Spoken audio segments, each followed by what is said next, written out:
ayun guys, nandito tayo ngayon sa tabing dagat dahil may nangisda dito na kung tawagin ay taklis. Ayan, magkabilaan yung hinihila at yung lambat malayo pa yan.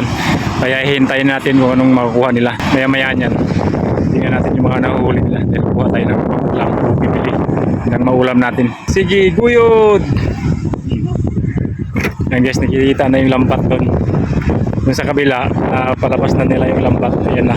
Kaya hinihintay yung angat yung lambat dito kasi tali pa lang yung nandito. Kaya ayan, mas maraming tao dito. So ayan, umangat na yung lambat dito sa kabila at hintayin na lang natin magsalubog doon sa dulo dahil sa pinakadulo niyan may bulsa at doon na impact yung mga nahuhuli.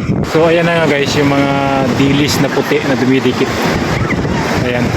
Pero sample pa lang yan dahil nasa dulo ang tunay na ligaya. Ayun, malapit na yung dulo. Ayun na.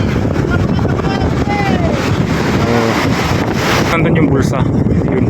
Yun na yun. Dami dumidikit. Puting dilis. Baka mga maliliit na sardinas.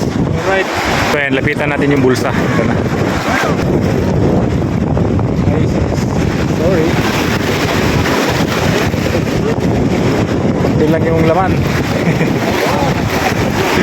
Ayun, dami jellyfish. Woo!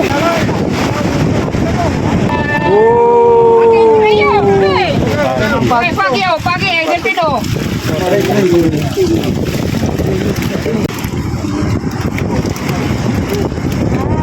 Daming jellyfish. So ayun nga guys, kunti lang yung nahuli nila kaya binayaran ko ito ng 100. Ayan, pwede na yan pang paksiw o pang gilaw. Alright, let's go!